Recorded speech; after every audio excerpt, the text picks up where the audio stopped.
Honestly, it's seeing my kids smile first thing in the morning and say good morning. And then at the end of the day when I pick them up, and my daughter now comes running to me and yells, "Mommy, Mommy." And my baby just started smiling about a month ago. And so I go to pick him up and he gets this huge grin on his face. And honestly, that makes any stress that you have all day, anything, completely worth it. Best feeling in the world. The first thing that comes to my mind is picking Zoe up from daycare. She's always so happy to see me. She runs to me. I get a big hug from her. And, so I would say that's the best part of my day. Right now is picking him up, or my son up from the sitter, is when he'll play peekaboo or he runs to me, just runs and just yells, "Mommy!" And he'll jump, and it makes the whole day okay, no matter what happens. The best part of my day is after I've dropped off Miles at daycare and I have the car to myself and I can crank up my tunes and just sing at the top of my lungs and be stupid about it. And I know that people are looking at me in the car and I don't care.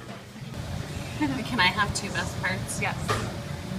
The first best part is when I get in the car and drive to work in the morning with my cup of coffee and Siggy. And in no particular order. They're interchangeable.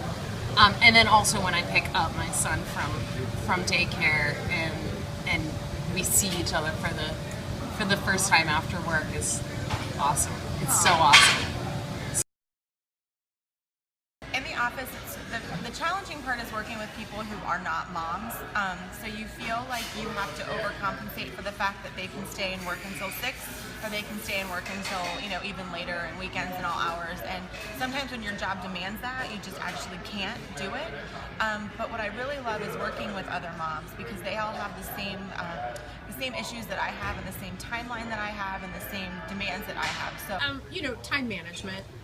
Figuring out how to fit it all in. I'm a master scheduler, and figuring out how to get from point A to point B and fit it all in the same day. And weirdly, I actually sort of do better when I have more on my plate. I get more done, I'm more focused, I'm more on my game. Because I want to make the most of my time with Zoe, I want to make the most of the time that I have when I'm at work or when I'm at home doing work.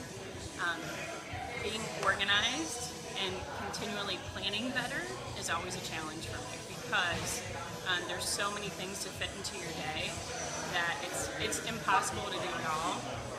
And I find it at home, like for example, very, very difficult to get through like the day-to-day chores. I can keep up with the laundry and I can keep up with the dishes, but I find it very hard to do like the deep cleaning I used to do all the time, or I find it very hard to organize the clothes or do something that's beyond just the kind of the day-to-day responsibilities.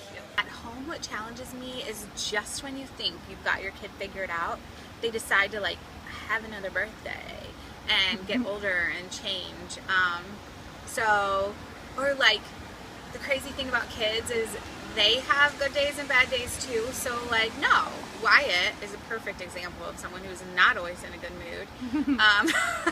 So kind of managing his moods and teaching him the appropriate ways to react. Challenges at home are just is a routine. Is if you don't stay in the routine, you can watch things start to unravel. So the challenge for us is to keep things going, keep things moving, and then also keep our house looking somewhat like normal people live there.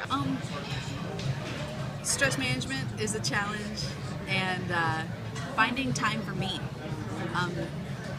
Be bold enough to speak up and say, no, this is my time now, and I need this.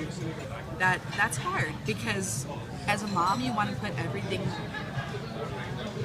before you, and it was really hard one time when I realized, when was the last time I actually went to a nice place and got my hair done? Oh my gosh. The responsibility of raising an adult, because that's what we're doing. We're raising grown-ups. We're not really raising children.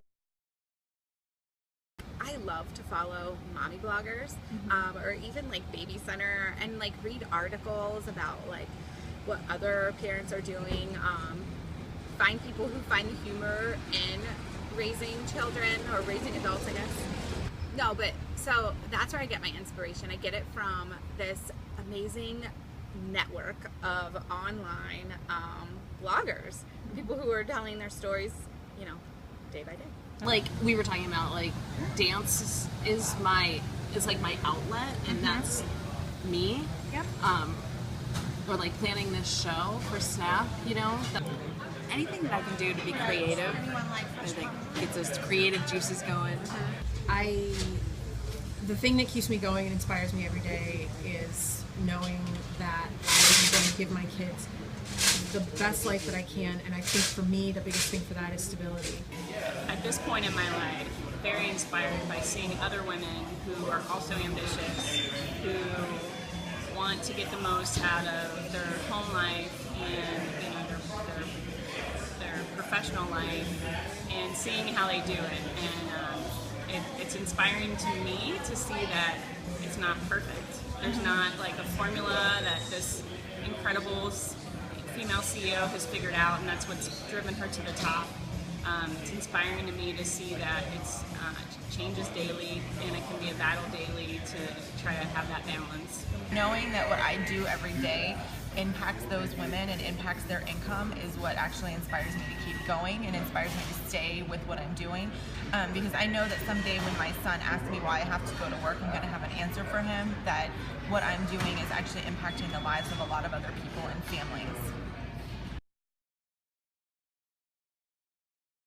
You know, I hope they have a good work ethic. I hope they know that work can be fun, because you don't hear that much. But I enjoy my job. It makes me a better human being. I hope he learns that you have to work hard for the things that you want in life, and that you know, mommy and daddy work so that we can have nice things, and just money just doesn't come out of the sky. What you do has is important to the greater good. There's a reason why we work, and it's not just to get money. I want my daughter to be strong, a strong woman. I want her to know that she can do whatever she wants to do, and I think by working and mothering, I'm setting that example that she can do whatever she wants to do, and that it's okay to work, it's okay to have fun with your friends, it's okay to spend time with your family, and it's okay to have time for yourself. I want them to understand that, you know, when you work hard and you do the right thing and you're honest and you're a good person, that ultimately things in life will pay off for you. And so, you know, I don't know. I don't necessarily think every day that like I'm working by setting an example. It's just this is what I have to do to provide them the best life that they can have. You know, this one's difficult for me because I'm not so sure I feel like I'm really setting that much of an example for him by being a working. I mean, so many people do it that it's like common. I mean, one thing I want my son to know is that, you know, you have to work hard. I mean, hopefully that's how everyone feels, right? I know that's one thing that my parents instilled in me, and I guess when I think back now, my mom worked and she had 4 kids, and I can't imagine how she did that. So I'm kind of inspired. Raising children, or raising adults, I guess. I'll edit that out. That's okay. Like, No matter what. what are you doing there? Go ahead. Okay. And what else did I say? Looked like our house had been robbed. It also looked like a frat party and a dog pet store had like exploded amongst a bunch of baby toys. So And like sparks my creative side.